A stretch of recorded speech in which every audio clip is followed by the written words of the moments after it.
Hello friends, to my YouTube channel. ಇವತ್ತಿನ ವಿಡಿಯೋದಲ್ಲಿ ನಾವು ಏನು ನೋಡೋಣ ಅಂತ ಅಂದರೆ, ಈಗ ನಾವು ಗೌರ್ಮೆಂಟ್ ಅಪ್ಲಿಕೇಶನ್ ಹಾಕುವಾಗ, ಅಂದರೆ ಜಾಬ್ ಅಪ್ಲಿಕೇಶನ್ ಮತ್ತು ಯಾವುದೇ ಥರ ಅಪ್ಲಿಕೇಶನ್ ಹಾಕುವಾಗ ನಮಗೆ ಫೋಟೋಸ್ ಮತ್ತು ಡಾಕ್ಯುಮೆಂಟ್ಸ್ ಅಪ್ಲೋಡ್ ಮಾಡಬೇಕಾದಂಥ ಪರಿಸ್ಥಿತಿ ಬಂದಿರುತ್ತೆ.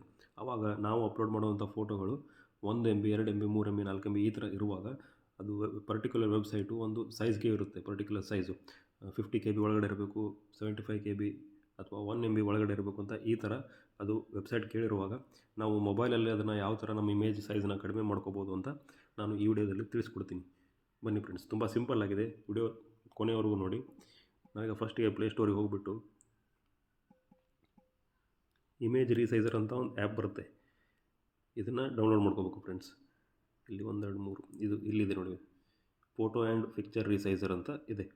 ನೀವು ಫೋಟೋ ಆ್ಯಂಡ್ ಪಿಕ್ಚರ್ ರೀಸೈಸರ್ ಅಂತ ಹಾಕಿದ್ರೆ ಅದು ಫಸ್ಟಿಗೆ ಬರುತ್ತೆ ನಿಮಗೆ ಈ ಥರ ಇರುವಾಗ. ನಾನು ಇದನ್ನು ಡೌನ್ಲೋಡ್ ಮಾಡಿದ್ದೀನಿ, ನಿಮಗೆ ಡೈರೆಕ್ಟ್ ಆ್ಯಪ್ ಒಳಗಡೆ ಹೋಗ್ಬಿಟ್ಟು ತೋರಿಸ್ತೀನಿ ಯಾವ ಥರ ಮಾಡೋದು ಅಂತ.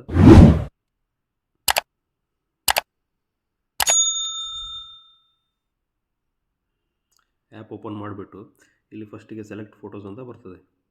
ಸೆಲೆಕ್ಟ್ ಫೋಟೋಸ್ ಅಂತ ಕ್ಲಿಕ್ ಮಾಡಿ ಇಲ್ಲಿ ಯಾವುದಾದ್ರೊಂದು ರ್ಯಾಂಡಮ್ ಫೋಟೋನ ನಾವು ಸೆಲೆಕ್ಟ್ ಮಾಡ್ಕೊಳ್ಳೋಣ. ಈಗ ನಾನು ನಿಮಗೆ ತೋರಿಸ್ಲಿಕ್ಕೆ ಒಂದು ರ್ಯಾಂಡಮ್ ನೇಚರ್ ಫೋಟೋನ ಡೌನ್ಲೋಡ್ ಮಾಡಿ ಇಟ್ಟಿದ್ದೆ, ಅದರಲ್ಲೇ ತೋರಿಸ್ತೀನಿ. ನೀವು ನಿಮ್ಮ ಪಾಸ್ಪೋರ್ಟ್ ಸೈಜ್ ಫೋಟೋನ ನೀವು ಮಾಡ್ಕೋಬೋದು.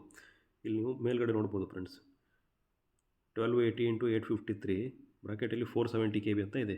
ಈಗ ನಮಗೆ ಇದು 50 KB ಬೇಕು ಅಂತಂದರೆ ನಾವು ಮಾಡ್ಕೋಬೋದು. ಅದು ಎಲ್ಲಿ ಸಿಗುತ್ತೆ ಅಂದರೆ ರೀಸೈಜ್ ಅಂತ ಒಂದು ಆಪ್ಷನ್ ಇದೆ, ಅದರ ಮೇಲೆ ಕ್ಲಿಕ್ ಮಾಡಿದಾಗ ಇಲ್ಲಿ ನೀವು ನೋಡ್ಬೋದು ಪರ್ಸೆಂಟೇಜ್ ವೈಸು ನೀವು ಕೂಡ ಅದನ್ನು ಕಡಿಮೆ ಮಾಡ್ಕೋಬೋದು ಸೈಜ್ನ. ಇಲ್ಲಿ ವಿಡ್ತು ಹೈಟು ಕೂಡ ಇದೆ, ಅದನ್ನು ಕೂಡ ನೀವು ಸೆಟ್ ಮಾಡ್ಕೋಬೋದು ಯಾವ ಥರ ಬೇಕು ಅಂತ.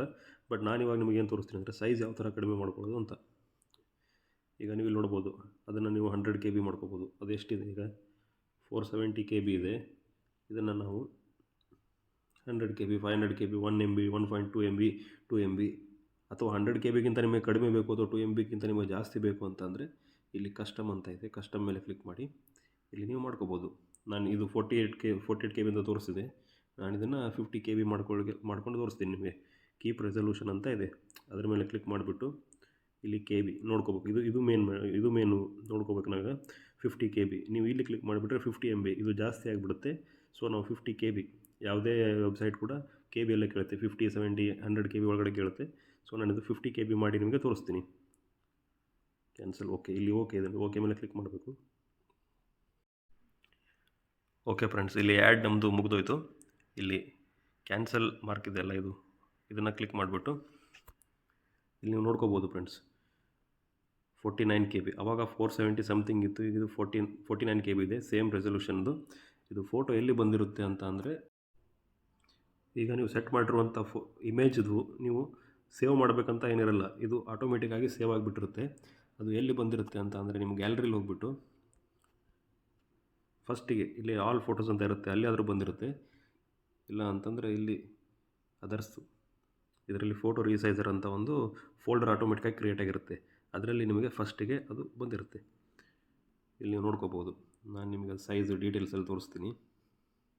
ಡೀಟೇಲ್ಸ್ ಇಲ್ಲಿ ನೋಡಿ 48 KB ಇದೆ. ಇದು ಸಕ್ಸಸ್ಫುಲ್ಲಿ ನಿಮ್ಮದು 48 KB ಆಗಿದೆ. ನೀವು ಇದನ್ನು ಅಪ್ಲಿಕೇಶನ್ ಹಾಕುವಾಗ ಅಪ್ಲೋಡ್ ಮಾಡಿದರೆ ಇದು ಸಕ್ಸಸ್ಫುಲ್ಲಾಗಿ ತೆಗೆದುಕೊಂಡು ನಿಮ್ಮ ಅಪ್ಲಿಕೇಶನ್ ಮೂವ್ ಆಗುತ್ತೆ ಮುಂದ್ಗಡೆ. ಈಗ ನಿಮಗೆ ಅದು ಒರಿಜಿನಲ್ ಫೋಟೋಸ್ ತೋರಿಸ್ತೀನಿ. ಇದು ಒರಿಜಿನಲ್ ಫೋಟೋ ಡೀಟೇಲ್ಸ್ 459 KB, ಇದು ಒರಿಜಿನಲ್ ಫೋಟೋ. ನೀವು ಈ ಥರ 459 KB ಇರೋ ಫೋಟೋನ ಅಪ್ಲೋಡ್ ಮಾಡಿದರೆ ಅದು ಅಪ್ಲಿಕೇಶನ್ ನಿಮ್ಮದು ರಾಂಗ್ ಆಗ್ಬೋದು, ಮತ್ತು ಅಪ್ಲಿಕೇಶನ್ ತೊಗೊಳ್ಳೋದೇ ಇಲ್ಲ, ಅದು ಮೂವ್ ಆಗೋಲ್ಲ. ಈ ಥರ ನೀವು ಫೋಟೋ ರೀಸೈಜ್ನ ಯೂಸ್ ಮಾಡಿಕೊಂಡು MBದಿಂದ ಮಾಡ್ಕೊಂಡು ನೀವು ಮಾಡಿದರೆ ನಿಮ್ಮದು ಅಪ್ಲಿಕೇಶನ್ ಸಕ್ಸಸ್ಫುಲ್ಲಾಗಿ ಮೂವ್ ಆಗುತ್ತೆ. ಓಕೆ ಫ್ರೆಂಡ್ಸ್, ಇವತ್ತಿನ ವಿಡಿಯೋ ಇಷ್ಟ ಆಗಿದ್ದರೆ ಲೈಕ್ ಮಾಡಿ, ಕಮೆಂಟ್ ಮಾಡಿ ಮತ್ತು ಚಾನಲ್ಗೆ ಸಬ್ಸ್ಕ್ರೈಬ್ ಮಾಡಿ. ಇದೇ ಥರ ವಿಡಿಯೋಸ್ ಪಡೆಯಲಿಕ್ಕೆ ಬೆಲ್ ಐಕಾನ್ನ ಕ್ಲಿಕ್ ಮಾಡಿ. Thank you for watching.